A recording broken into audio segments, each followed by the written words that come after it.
Thanks for staying with us. Let's bring you some national news now. The Cabinet may have approved the Nuclear Liability Bill with the amendment sought by the BJP and the left, but it seems the controversy won't end in a hurry. The government now says it didn't order the amendment to the bill, but in an unprecedented move, the chairman of the Rajya Sabha has ordered a probe in what is perhaps the first case of tampered parliamentary committee report. This report pertains to fixing liability and ensures compensation for victims in a case of a nuclear disaster so that another Bhopal doesn't occur. Now, the Congress Party's chief troubleshooter Pranab Mukherjee bet Lalu Prasad Yadav and Mulayam Singh Yadav to break the deadlock over the salary hike for the MPs. On Friday, the cabinet had approved a 300% hike in the MPs' salaries from 16,000 to 50,000 rupees. But the amount was promptly rejected by several parties like the Samajwadi Party and the Rashtriya Janata Dal. They argued it should be at least 80,001, that's 1 rupee more than the highest paid bureaucrat. Etc. The operative parties, that Union of India and the Central Waqf Board will prepare it. Well, staying with national news, there's bad news for a river that's only overflowing by the minute. The Yamuna has crossed the danger level in Delhi. The river has breached the level of 204.88 meters and is now flowing a little over that mark. The water level has gone up by about 4 centimeters, and as of now, low-lying areas around the river in Delhi have been evacuated. Alerts have been already issued anticipating fears of a flood. Till now, about 205,000 cusecs of water have been released from Yamunagar in Haryana. The farmers in Jharkhand have written a letter to the President of India and the Governor requesting them to grant permission to commit suicide. Acute drought-like situation in the region has forced these farmers to take this extreme step since they have no means of sustenance. Here's their story. हम लोग राज्यपाल को भी मतलब वैसे राष्ट्रपति को भी हम लोग किसी के यहाँ विदेशी फरक किए हैं और उस पर अगर मानती है सरकार तो उससे अच्छा है कि हम लोग को मतलब सामूहिक रूप से मतलब गांव वाला से हम लोग मतलब आत्महत्या कर रहे हैं. The first reaction is to dismiss this as an attention-seeking gimmick. But think about it. This is the second year of drought. For these farmers, 2 years of no crop, no rain and no relief from the government. 2 साल से हम लोग को पूरा भूखमरी छा गया है और बाल बच्चा भी मान लीजिए पढ़ाना लिखाना है तो अब पढ़ाए लिखाएंगे नहीं तो फिर और जीने का आगे फिर कोई रास्ता नहीं. When poverty is so desperate, the measures to find a way out are equally desperate. Jharkhand is grappling with a 42% rainfall deficit. All districts have been declared drought hit. I would like to assure my farmer brothers and sisters that the state would do everything possible to mitigate their problems. Well, if such a broad-based relief plan is in place, why are these farmers contemplating death, Mr. Farooq? An NDTV Bureau report.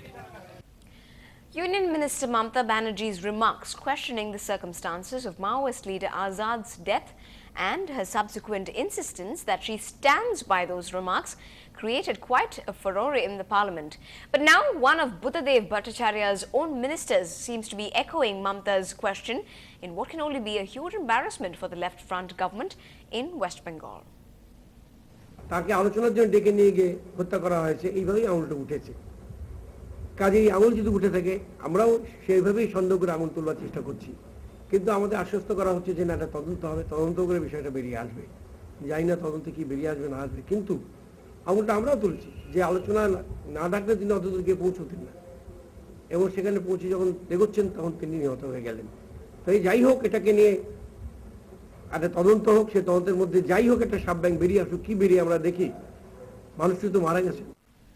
Now, a day after reports that India's top tennis brass might stay away from the Commonwealth Games because the AITA has not paid their dues, the tennis stars Leander Paes, Mahesh Bhupathi and Somdev Devarman have now confirmed their participation through a letter.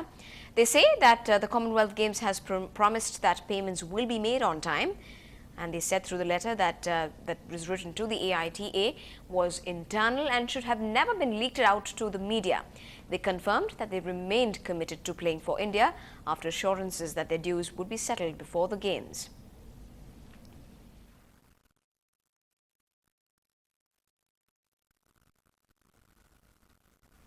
Now there's good news for us from the world of sports. At the Youth Olympics, Team India have won its second silver, courtesy Yuki Bhambre, but it could have easily been a gold had the 18-year-old Yuki not experienced cramps while playing his final match against Juan Sebastian Gomez of Colombia. Both players were tied at 1 set apiece when Yuki retired hurt. India now have a total of 4 medals, that's 3 silvers and a bronze, and are placed at the 34th position in the overall medals tally.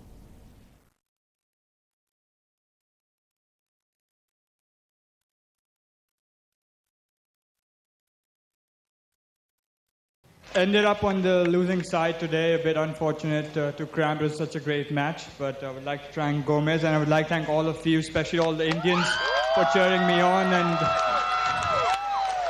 and just being out there for me. We'll have to be happy with the silver this time, but hopefully gold next time. Thank you. Well, apart from Bhambre, it seems or it sounds like cricketers do have quite a lot to say as well. But when they're not speaking to NDTV Hindu, they're perhaps entering diary notes. A few entries by Australian skipper Ricky Ponting have revealed a divide amongst Aussie players over the issue of security concerns during the Indian Premier League earlier this year. Ponting has revealed details of a bruising argument between Australia's past and present players over safety concerns in the lead-up to this year's IPL. In February, Ponting was adamant that those signed up for the 2020 event should follow the recommendations of the security advisor, but former internationals such as Adam Gilchrist and Shane Warne were opposed to that move. Now, as we are in India and gearing up to send Chandrayaan-2 to the moon, we may really need to claim our space on the moon, which is shrinking according to some new research by scientists. But they say we won't have to worry too much, as it does not seem to be disappearing anytime soon. According to that research, there are cracks on the moon's crust that have formed as the interior has cooled and shrunk over the last million years or so. That means the surface too has shrunk.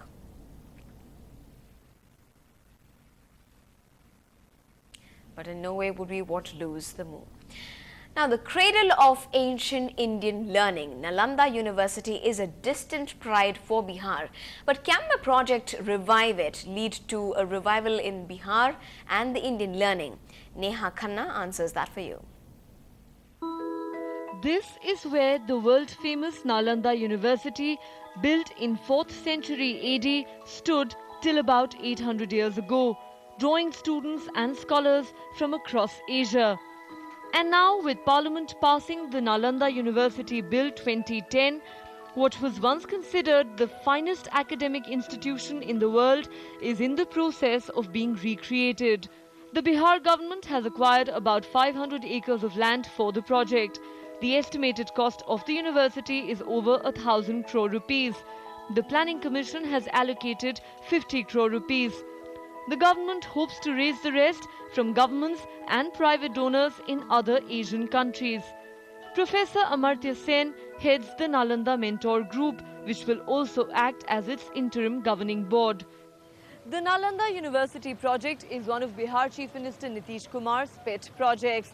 He has in fact linked the resurrection of the ancient university to the building of brand Bihar and revival of Bihari pride.